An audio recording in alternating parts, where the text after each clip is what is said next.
ನಮ್ಮ ಆಯುರ್ವೇದದ ದೇವರಾದಂತಹ ಧನ್ವಂತರಿಗೆ ವಂದಿಸ್ತಾ ನನಗೆ ಆಯುರ್ವೇದ ಅಂದ್ರೆ ಏನು ಅಂತ ಹೇಳ್ಕೊಟ್ಟು ಅದನ್ನ ಈ ತರ ನಿಮ್ಗಳಿಗೆ ತಲುಪಿಸ್ಲಿಕ್ಕೆ ಒಂದು ಅನುವು ಮಾಡಿಕೊಟ್ಟಂತಹ ಎಲ್ಲ ಗುರುಗಳಿಗೆ ನಮಸ್ಕಾರ. ಇಂದಿನ ಒಂದು ಸ್ಪೀಚ್ನ ಶುರು ಮಾಡ್ತಾ ಇದ್ದೀನಿ.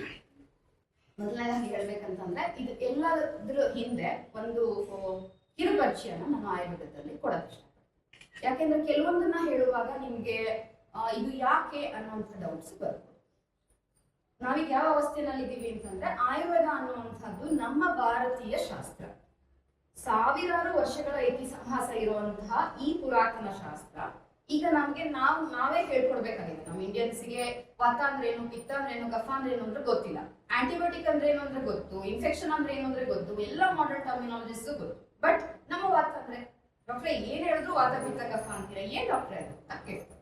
ಸೊ ಆ ಒಂದು ಸ್ಥಿತಿಗೆ ನಾವು ತಲುಪಿಬಿಡ್ತೀವಿ. ಯಾಕೆಂದ್ರೆ ನಮ್ಮ ಇವನ್ ಎಜುಕೇಶನ್ ಸಿಸ್ಟಮ್ ಅಲ್ಲಿ ಕೂಡ ನಮ್ಮ ಭಾರತೀಯ ಪರಂಪರೆ ಬಗ್ಗೆ ಅವ್ರು ಎಲ್ಲೂ ಸೇರ್ಸೇ ಇಲ್ಲ, ಎಲ್ಲೂ ಹೇಳ್ಕೊಟ್ಟೇ ಇಲ್ಲ. ಬಯಾಲಜಿ ಓದಿದೀವಿ, ಕೆಮಿಸ್ಟ್ರಿ ಓದಿದೀವಿ, ಫಿಸಿಕ್ಸ್ ಓದಿದೀವಿ ಬಿಟ್ರೆ ನಮ್ಮ ಈ ಟರ್ಮಿನಾಲಜಿಸ್ ನ ನಾವೆಲ್ಲೂ ಕಲ್ತೇವೆ. ಸೊ ಮೊದಲನೇದಾಗಿ ನಾವೀಗ ನೀವು ಯಾವ್ದಾದ್ರು ಒಂದು ಆಯುರ್ವೇದ ಡಾಕ್ಟರ್ ಹೋದ ತಕ್ಷಣನೇ ನಿಮ್ಗೆ ಗ್ಯಾಸ್ಟ್ರಿಕ್ ಆಗಿದ್ಯಾ, ಓ ಪಿತ್ತ ಜಾಸ್ತಿ ಆಗಿದೆ ಅಂತಾರೆ, ಓ ನಿಮ್ಗೆ ನೋವಾ ವಾತ ಜಾಸ್ತಿ ಆಗಿದೆ ಅಂತಾರೆ. ಏನು ಈ ವಾತ ಫಸ್ಟ್ ಅದನ್ನ ಅರ್ಥ ಮಾಡ್ಕೊಂಡು ಸಿಂಪಲ್ ಲ್ಯಾಂಗ್ವೇಜ್. ಸೊ ನಮ್ಮಲ್ಲಿ ಹೇಳುವಂಥದ್ದು ನಿಮ್ಗೆ ಪಂಚಮಹಾಭೂತಗಳ ಪರಿಚಯ ಇದೆಯಾ? ಸೊ ಯೋಗ ಕ್ಲಾಸ್ ಆಗಿರೋದ್ರಿಂದ ಐ ಥಿಂಕ್ ದಟ್ ನಿಮ್ಗೆ ಅಟ್ಲೀಸ್ಟ್ ಗಾಳಿ, ಹೊರಗಡೆ ಇರುವಂತಹ ಅಗ್ನಿ ಅವುಗಳದೆಲ್ಲ ಪರಿಚಯ ಇದೆ. ಸೊ ಹೇಗೆ ಹೊರಗಿನ ಪ್ರಪಂಚದಲ್ಲಿ ಪಂಚಮಹಾಭೂತಗಳಿರುತ್ತೋ ಅದೇ ತರ ನಮ್ಮ ಹ್ಯೂಮನ್ ಬಾಡಿನಲ್ಲಿ ಕೂಡ ಎಲ್ಲ ಅಂಶಗಳು ಇರುತ್ತೆ. ಅದರ ಕಾಂಬಿನೇಷನ್ ಇಂದಾಗಿ ಈ ವಾತ ಪಿತ್ತ ಕಫಗಳು ಆಗುತ್ತೆ. ಸೊ ಈ ವಾತ ಅಂದ್ರೆ ತುಂಬಾ ಕಾಂಪ್ಲಿಕೇಟ್ ಮಾಡಕ್ ಹೋಗಲ್ಲ ನಾನು. ಹೊರಗಡೆ ಪ್ರಪಂಚದಲ್ಲಿ ಗಾಳಿ ಇದೆ ಅಲ್ವಾ? ಸೊ ಪ್ರತಿಯೊಂದು ಇದಕ್ಕೂ ಅದೇ ಬೇಕಲ್ಲ, ಗಾಳಿಯಿಂದಲೇ ಏನಾದ್ರು ಆಗತ್ತಾ? ಒಂದು ಮರ ಅಳ್ಳಾಡೋದ್ರಿಂದ ಹಿಡಿದು ಪ್ರತಿಯೊಂದು ಕ್ರಿಯೆಗೂ ಕೂಡ ಗಾಳಿ ಬೇಕು. ಅದೇ ತರ ನಮ್ಮ ಶರೀರದಲ್ಲೂ ಒಂದು ಗಾಳಿಯ ಅಂಶ ಇದೆ, ಅದನ್ನ ನಾವು ವಾತ ಅಂತ ಹೇಳ್ತೀವಿ. ಹೊರಗಡೆ ಗಾಳಿ ಇದೆ ಹೌದು, ತಣ್ಣಗೆ ಬೀಸಿದ್ರೆ ತುಂಬಾ ಹಿತ ಅನ್ಸುತ್ತೆ, ತಂಗಾಳಿ ಅಂತೀರ. ಜೋರಾಗಿ ಬೀಸಿದ್ರೆ ಸುಂಟ್ರ ಗಾಳಿ ಅಂತೀರ, ಪ್ರವಾಹ ಬಂತು ಅಂತೀರ. ಅಂದ್ರೆ ಒಂದೇ ಗಾಳಿ ಚೆನ್ನಾಗಿ ಇದ್ದಾಗ ಒಳ್ಳೇದ್ ಮಾಡುತ್ತೆ, ಅದೇ ಸ್ವಲ್ಪ ಅಬ್ನಾರ್ಮಲ್ ಆಗ್ತಿದ್ದಂಗೆನೆ ಡಿಸ್ಟ್ರಾಕ್ಷನ್ ಮಾಡುತ್ತೆ. ಅದೇ ತರ ನಮ್ಮಲ್ಲಿರುವಂತಹ ವಾತ, ಈಗ ನಾವು ಜಸ್ಟ್ ಕಣ್ಣು ಬಡಿತಾ ಇದ್ದೀನಿ, ನಾನು ಕೈ ಮೂವ್ಮೆಂಟ್ ಮಾಡ್ತಾ ಇದ್ದೀನಿ, ನನ್ನ ಸರ್ಕ್ಯುಲೇಷನ್ ಆಗ್ತಾ ಇದೆ, ಯಾವುದೇ ಚಲನ ಕ್ರಿಯೆಗೆ ಬೇಕಾಗಿರುವಂತದನ್ನ ವಾತ ಅಂತ ಹೇಳ್ತೀವಿ. ಆ ಎಲ್ಲ ಚಲನ ಕ್ರಿಯೆಗೆ ಅದು ಹೆಲ್ಪ್ ಮಾಡ್ತಾ ಇರುತ್ತೆ ನಾರ್ಮಲ್ ಆಗಿದ್ದಾಗ. ಅದೇ ಅಬ್ನಾರ್ಮಲ್ ಆದಾಗ ನಾನು ಹಿಂಗೆ ಮೂವ್ ಮಾಡ್ತಾ ಇರೋ ಕೈ ತಂತಾನೆ ಹಿಂಗೆ ಶೇಕಾಗಕ್ಕೆ ಶುರುವಾದ್ರೆ ಅದನ್ನ ಪಾರ್ಕಿನ್ಸನ್ಸ್ ಅಂತೀವಿ, ರೈಟ್? ಸೊ ಅದನ್ನ ಇಲ್ಲ, ಅದು ಕಂಪ್ಲೀಟ್ ನಿಂತೆ ಹೋದ್ರೆ, ನನ್ನ ಕೈ ಮೂವ್ಮೆಂಟ್ ನಿಂತೆ ಹೋದ್ರೆ ಅದನ್ನ ಸ್ಟ್ರೋಕ್ ಅಂತೀವಿ. ಅದೆಲ್ಲ ವಾತದಿಂದ ಆಗೋದು. ಯಾವ ವಾತದಿಂದಾಗಿ? ಅದು ಅಬ್ನಾರ್ಮಲ್ ಆದಾಗ ಆಗುವಂತಹ ವಾತದಿಂದಾಗಿ ಯಾವಂತ ಕಂಡೀಷನ್ಸ್ ಇರ್ತದೆ. ಸೊ ಅದೇ ತರ ಪಿತ್ತ ಅಂತ ಹೇಳುವಾಗ ಹೊರಗಡೆ ಒಂದು ಬೆಂಕಿಯ ಅಂಶ ಇದೆ ಅಲ್ಲ ಪ್ರಪಂಚದಲ್ಲಿ, ಅದೇನಕ್ಕೆ ಯೂಸ್ ಆಗತ್ತೆ? ಬೆಂಕಿಯ ಕೆಲಸ ಏನು ಅಂತಂದ್ರೆ ಒಂದು ವಸ್ತುವನ್ನ ಇನ್ನೊಂದು ವಸ್ತುವನ್ನ ಕನ್ವರ್ಟ್ ಮಾಡುತ್ತೆ, ಟ್ರಾನ್ಸ್ಫಾರ್ಮ್ ಮಾಡುತ್ತೆ, ಹೌದಲ್ಲ? ಈಗ ನಾನು ಏನಾದ್ರು ಅದಕ್ಕೆ ಇಟ್ರೆ ಅದು ಭಸ್ಮ ಮಾಡ್ಬೋದು, ಸುಟ್ಟು ಹಾಕ್ಬೋದು. ಇಲ್ಲ ಅದೇ ಬೆಂಕಿಯಿಂದ ನಾವು ಬಿಸಿ ಕಾಯಿಸ್ಕೋಬಹುದು, ಬಿಸಿನೀರು ಕಾಯಿಸ್ಕೋಬಹುದು, ಅಡುಗೆ ಕೂಡ ಮಾಡ್ಬೋದು, ರೈಟ್? ಆ ಒಂದು ಟ್ರಾನ್ಸ್ಫಾರ್ಮೇಶನ್, ಈಗ ನಿಮ್ಮ ಅಕ್ಕಿ ಇರೋದನ್ನ ಅನ್ನ ಮಾಡುತ್ತೆ, ಸಾಂಬಾರ್ ಮಾಡುತ್ತೆ. ಸೊ ಇನ್ನೊಂದು ಆ ತರ ಒಂದು ಪಾಚನ ಕ್ರಿಯೆ ನಮ್ಮಲ್ಲೂ ಕೂಡ ಇದೆ. ಆ ಒಂದು ಫೈರ್ ನಿಮ್ಗೆ ಎಕ್ಸಾಕ್ಟ್ಲಿ ಫೈರ್ ತರ ಕಾಣಿಸ್ದೇ ಇರ್ಬೋದು ಕೂಡ ಕಡೆ, ಬಟ್ ಅಂಥದ್ದೊಂದು ಫೈರಿನ ಅಂಶ ನಮ್ಮ ಶರೀರದಲ್ಲೂ ಇದೆ, ಅದನ್ನ ಪಿತ್ತ ಅಂತೇವೆ. ಸೊ ಏನೇ ಟ್ರಾನ್ಸ್ಫಾರ್ಮೇಶನ್ ಆಗ್ಬೇಕು ಅಂತಂದ್ರೆ ಅದು ನೀವು ತಿಂದಿದಂತಹ ಫುಡ್ ಜೀರ್ಣ ಆಗಿ ನಿಮ್ಮ ಶರೀರಕ್ಕೆ ರಸ, ರಕ್ತ, ಮೂಳೆಯಾಗಿ ಸೇರ್ಕೋಬೇಕು ಅಂದ್ರೆ, ಅಥವಾ ಯಾವುದೇ ತರದ ಟ್ರಾನ್ಸ್ಫಾರ್ಮೇಶನ್ ಆಗ್ಬೇಕು ಅಂದ್ರೂ ಕೂಡ ಆ ಪಿತ್ತ ರೆಸ್ಪಾನ್ಸಿಬಲ್ ಅಂತಿಲ್ಲ. ಅದು ನಾರ್ಮಲ್ ಇದ್ದಾಗ ನಿಮ್ಗೆ ಯಾವುದೇ ತೊಂದರೆ ಕೊಡಲ್ಲ, ಬಿಕಾಸ್ ಇಟ್ಸ್ ಗುಡ್. ಅದೇ ಅಬ್ನಾರ್ಮಲ್ ಆದಾಗ ನಿಮ್ಗೆ ಅದೇ ಪಿತ್ತ ಎದೆ ಉರಿ ಬರುತ್ತೆ, ಇನ್ನೊಂದು ಸ್ಕಿನ್ ಪ್ರಾಬ್ಲಮ್ ಆಗ್ಬೋದು, ಕೆಂಪಗಾಗುವಂತಹ ಗಂಧೆಗಳು ಆಗ್ಬೋದು, ಇಂಥದ್ದೆಲ್ಲ ಅಬ್ನಾರ್ಮಲ್ ಕಂಡೀಷನ್ಸ್ ಅಲ್ಲಿ ಮಾಡಕ್ ಶುರು.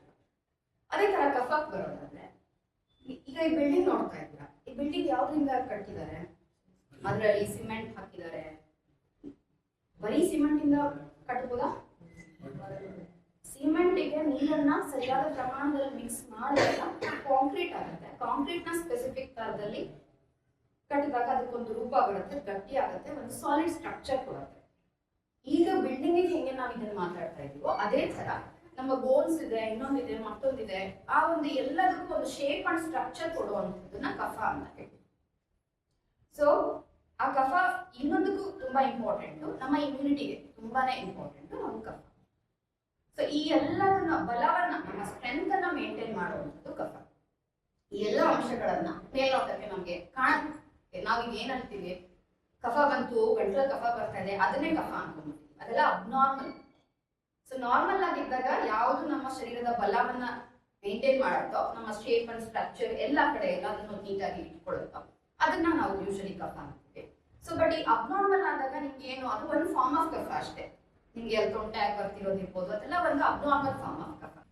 ಲಂಗ್ಸ್ ಸೇರ್ಕೊಂಡ್ರೆ ನಿಮೋನಿಯಾ ಅಂತ ಹೇಳ್ತೀವಿ, ಇನ್ನೊಂದು ಕಡೆ ಸೇರ್ಕೊಂಡ್ರೆ ಇನ್ನೊಂದು ಹೆಸರಿಂದ ಕರಿತೀವಿ. ಸೊ ಅದನ್ನ ಬೇರೆ ಬೇರೆ ಇದನ್ನ ಉಂಟು ಮಾಡಲಿಕ್ಕೆ ಶುರು ಮಾಡುತ್ತೆ. ಸೊ ಇದು ಬೇಸಿಕ್ ಪರಿಚಯ ವಾತಾಪಿತ್ತ ಕಫ. ಇನ್ನೊಂದು ನಾವು ಹೇಳುವಂಥದ್ದು ಸಪ್ತ ಧಾತುಗಳಿದೆ ಅಂತ ಹೇಳ್ತೀವಿ. 7 ಧಾತುಗಳು ಇದೆ ಅಂತ, ಟಿಶ್ಯೂಸ್ ಅಂತ ನೀವೇನು ಹೇಳ್ತೀರಲ್ಲ. ಸೊ ರಸ, ರಕ್ತ, ಮಾಂಸ, ಮೂಳೆ, ಮಜ್ಜ ಮತ್ತೆ ಶುಕ್ರ, ಇವುಗಳನ್ನೆಲ್ಲ ನಾವು ಸಪ್ತ ಧಾತುಗಳು, 7 ಧಾತುಗಳು ಅಂತ ಹೇಳ್ತೀವಿ. ಸೊ ಈಗ ನಮ್ಮ ಶರೀರ ಹೇಗೆ ಕೆಲಸ ಮಾಡುತ್ತೆ ಅಂತ ಅರ್ಥ. ನೀವೀಗ ಈ ಧಾತುಗಳಾಗಬೇಕು ಅಂದ್ರೆ ನೀವೇನು ಆಹಾರ ತಗೋತೀರೋ ಅದು ಜೀರ್ಣ ಆಗತ್ತೆ. ಅದರಿಂದಾಗಿ ಫಸ್ಟ್ ರಸ ಬರುತ್ತೆ. ರಸ ಅಂದ್ರೆ ನೀವು ಪ್ಲಾಸ್ಮಾ ಅಂತ ಅರ್ಥ ಮಾಡ್ಕೋಬಹುದು. ಫಸ್ಟ್ ಬರುವಂತ ನಮ್ಮ ಡೈಜೆಷನ್ ಇಂದ ಬರುವಂತ ಫಸ್ಟ್ ಸಾರ ಅಂಶ, ಅದರಿಂದ ರಕ್ತ ಆಗಿ ಮಾರ್ಪಡುತ್ತೆ, ಅದರಿಂದ ಮಾಂಸ ಆಗಿ ಮಾರ್ಪಡುತ್ತೆ, ನೆಕ್ಸ್ಟ್ ಮೂಳೆ ಆಗಿ ಮಾರ್ಪಡುತ್ತೆ. ಇದು ಈ ತರ ಆಯುರ್ವೇದ ಹೇಳಿರುವಂಥದ್ದು ಟಿಶ್ಯೂ ಫಾರ್ಮೇಶನ್ ಈ ತರ ಆಗ್ತಾ ಹೋಗುತ್ತೆ. ಸೊ ನಿಮಗೆ ಇದು ಮೇನ್ ಆಫೀಸ್ ಇರುತ್ತೆ, ಮೇನ್ ಆಫೀಸ್ ಇಂದ ಬ್ರಾಂಚ್ ಆಫೀಸ್ಗಳೆಲ್ಲವೂ ಕೂಡ ಪುಷ್ಟಿಯಾಗಬೇಕು. ಸೊ ನಿಮಗೆ ಇಲ್ಲೇ ಪ್ರಾಬ್ಲಮ್ ಬಂತು ಅಂದ್ರೆ ಇದನ್ನ ಅಗ್ನಿ ಅಂತ ಕರಿತೀವಿ. ಅಗ್ನಿ ಅಂದ್ರೆ ಡೈಜೆಸ್ಟಿವ್ ಫೈರ್. ಓಕೆ, ಸೊ ಇದಕ್ಕೆ ನಾವು ತುಂಬಾನೇ ಇಂಪಾರ್ಟೆನ್ಸ್ ಕೊಡ್ತೀವಿ ಆಯುರ್ವೇದದಲ್ಲಿ. ನಿಮ್ಮ ಅಗ್ನಿ ವೀಕ್ ಆಯ್ತು ಅಂದ್ರೆ ಎಲ್ಲ ಡಿಸೀಸಸ್ ಶುರುವಾಗುತ್ತೆ ಅಂತ. ಯಾಕೆ ಅಂತ ನಿಮಗೆ ಅರ್ಥ ಆಯ್ತು. ಅಗ್ನಿ ಏನ್ ಮಾಡುತ್ತೆ, ನೀವು ತಗೊಂಡಿದ್ದ ಫುಡ್ ಅನ್ನ ಜೀರ್ಣ ಮಾಡುವಂತ ಕೆಲಸ ಮಾಡುತ್ತೆ. ಯಾವಾಗ ಜೀರ್ಣಕ್ರಿಯೆನೇ ಹಾಳಾಗುತ್ತೋ ಅಫ್ಕೋರ್ಸ್ ಬೋನ್ ವೀಕ್ ಆಗುತ್ತೆ, ಅಫ್ಕೋರ್ಸ್ ಬ್ಲಡ್ ಎಫೆಕ್ಟ್ ಆಗುತ್ತೆ, ಎಲ್ಲವೂ ಅಫೆಕ್ಟ್ ಆಗುತ್ತೆ. ಸೊ ನೀವು ಬ್ಲಡ್ ಎಫೆಕ್ಟ್ ಆಗಿದೆ, ಅನಿಮಿಯಾ ಆಗಿದೆ ಅಂದಾಗ ನಾವು ಫಸ್ಟ್ ನಮ್ಮ ಹತ್ರ ಬಂದಾಗ ಟ್ರೀಟ್ ಮಾಡೋದೇ ಡೈಜೆಷನ್. ನಾನು ನೋಡಿದ್ರೆ ಡಾಕ್ಟರ್ ಹತ್ರ ನಾನು ಅನಿಮಿಯಾ ಅಂತ ಬಂದೆ, I was expecting iron tablets ಕೊಡ್ತಾರೆ ಅಂತ, ಇವ್ರು ನೋಡಿದ್ರೆ ಏನೋ ಡೈಜೆಷನ್ ಇಶ್ಯೂ ಮೆಡಿಸಿನ್ ಕೊಡ್ತಾ ಇದಾರಲ್ಲ ಅಂತ ನಿಮ್ಗೆ ಅನ್ಸುತ್ತೆ. Why? Because we are attending the root cause. Root cause ನ ಅಟೆಂಡ್ ಮಾಡ್ತಾರೆ. ಸೊ ಇಲ್ಲಿ ಸರಿ ಆಗ್ಬೇಕಂದ್ರೆ ಇಲ್ಲಿಂದ ಹೋಗ್ಬೇಕು. ಸೊ ಇಲ್ಲದನ್ನು ಸರಿ ಮಾಡಿದ್ರೆ half of the thing is done. Okay, so ಹಂಗಾಗಿನೇ ನಾನು ಈ ಪಾಯಿಂಟ್ಸ್ ಗಳನ್ನ ಯಾಕೆ ಹೇಳ್ತಾ ಇದ್ದೀನಿ ಅಂತಂದ್ರೆ, ಇವತ್ತು ಅಕ್ಕ ಹೇಳಿದ್ರು ಆಹಾರದ ಬಗ್ಗೆ ಮಾತಾಡ್ಬೇಕು, ಓಕೆ ವೆಯ್ಟ್ ಲಾಸ್ ಬಗ್ಗೆ ಮಾತಾಡ್ಬೇಕು, ಹೆಂಗೆ ಉಪವಾಸ ಮಾಡ್ಬೇಕು, ಇಂಟರ್ಮಿಟೆಂಟ್ ಫಾಸ್ಟಿಂಗ್ ಬಗ್ಗೆ ಕನ್ಫ್ಯೂಷನ್ಸ್ ಇದೆ ಮಾತಾಡ್ಬೇಕು. ಈ ಬೇಸಿಸ್ ಇಟ್ಕೊಳ್ಳೋದಲ್ಲೇ ನಾನು ಮಾತಾಡಿದ್ರೆ ನಾನು ಯಾಕೆ ಹೇಳ್ತಾ ಇದ್ದೀನಿ ಅನ್ನೋದು ಅರ್ಥ ಆಗುತ್ತೆ. ಸೊ ಇದು ಒಂದು. ನೆಕ್ಸ್ಟ್ ಪ್ರಕೃತಿ ಅಂತ ಒಂದು ಹೇಳಿರ್ಬೋದು. ಈ ದೋಷಗಳದ್ದು ಕಾಂಬಿನೇಷನ್ ಇಂದಾನೆ ಪ್ರತಿಯೊಬ್ಬರು ಶರೀರನೂ ಕೂಡ ಒಂದೊಂದು ಪ್ರಕೃತಿ ಅಂತ ಹೇಳಿ ನಾವು ಕ್ಯಾಟಗರೈಸ್ ಮಾಡ್ತೀವಿ.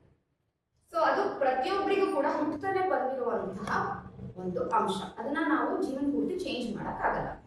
ಈಗ ಬೇಸಿಕಲಿ ನಾನು ವಾತ ಪ್ರಕೃತಿ, ಪಿತ್ತ ಪ್ರಕೃತಿ, ಕಫ ಪ್ರಕೃತಿ, ಈ ತರ ಅವ್ರದ್ದು ಬಾಡಿ ಕಾನ್ಸ್ಟಿಟ್ಯೂಷನ್ ಡಿಫೈನ್ ಆಗ್ಬಿಟ್ಟಿರುತ್ತೆ. ಅದು ಯಾವಾಗ ಡಿಫೈನ್ ಆಗುತ್ತೆ ಅಂತಂದ್ರೆ ಹುಟ್ಟುವಾಗ್ಲೇನೆ ಯಾವಾಗ ಗರ್ಭದಲ್ಲಿ ಇರ್ತಾರೋ ಅವಾಗಿಂದಾನೇ ಡಿಸೈಡ್ ಆಗ್ಬಿಡುತ್ತೆ.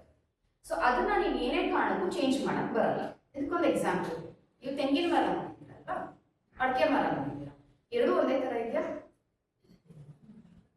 ತೆಂಗಿನ ಮರ ದಪ್ಪ ಇರುತ್ತೆ, ಅಡಿಕೆ ಮರ ಸಣ್ಣ ಇರುತ್ತೆ. ದಟ್ ಇಸ್ ಪ್ರಕೃತಿ. ಆನೆ ಜಿರಾಫೆ ಒಂದೇ ತರ ಇದೆಯಾ? ಆನೆ ಏನಾದ್ರೂ ಮಾಡಿ ನೀವು ವೇಟ್ ಲಾಸ್ ಮಾಡಿ ಜಿರಾಫೆ ಮಾಡಕ್ಕಾಗುತ್ತಾ? ಸಣ್ಣ ಆಗಲ್ಲ. ದಟ್ ಇಸ್ ಪ್ರಕೃತಿ. ಅದಕ್ಕೆ ಅದರದ್ದೇ ಆದ ಶರೀರ ನೇಚರ್ ಅಂತ ಹೇಳಿ ಕೊಟ್ಟಿದೆ. ಅದು ನಿಮ್ಗೆ ಡಿಸೈಡೆಡ್, ಪ್ರೀ-ಡಿಸೈಡೆಡ್. ಈಗ ನಿಮ್ಗೆ ವೇಟ್ ಲಾಸಿಗೆ ಬಂದಾಗ ಹೇಳ್ತೀನಿ, ಯಾಕೆ ನೀವು ಎಲ್ಲರೂ ಶಿಲ್ಪಾ ಶೆಟ್ಟಿ ಆಗಕ್ಕಾಗಲ್ಲ? ಅದು ಅವರ ಪ್ರಕೃತಿ ಹೆಂಗಿದೆ, ಯಾಕೆ ಅವ್ರಿಗೆ ವರ್ಕ್ ಆಗ್ತಿದೆ, ನಿಮಗೆ ಯಾಕೆ ವರ್ಕ್ ಆಗ್ತಿಲ್ಲ? ಅಥವಾ ನೀವು ಕಂಪೇರ್ ಮಾಡ್ಕೊತೀರಿ, ಇವ್ರಿಗೆ ತಗೋತಾ ಇದಾರಂತೆ ವೇಟ್ ಲಾಸ್ ಆಗ್ತಿದ್ದಾರೆ, ನನಗೆ ಯಾಕೆ ಆಗ್ತಿಲ್ಲ ಅಲ್ಲಿ ಬಂದಿ. ಸೊ ಪ್ರಕೃತಿ ಅನ್ನೋದು ನಿಮ್ಗೆ ಫಸ್ಟ್ ಗೊತ್ತಿರ್ಬೇಕು.